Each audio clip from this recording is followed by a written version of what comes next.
Usai Brigpol Baso Amir dilakukan pemecatan atau pemberhentian tidak dengan hormat atau PTDH karena melakukan pelanggaran berat, ada 6 anggota Polri lainnya akan mengalami nasib yang sama. Berikut penjelasan Kapolrestabes Makassar, Kombes Pol Budi Haryanto. Menurut Kabak SDM masih ada 6 orang lagi yang dalam proses PTDH. Saya berharap 6 ini nggak nambah.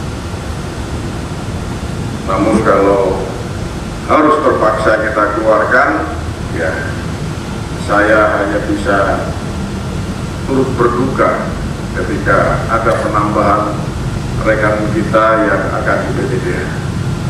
Harapan saya selaku pimpinan Polres, cukup 6 yang sedang diproses sudah nggak usah nambah lagi. Tentunya komitmennya ya kita harus ikuti aturan.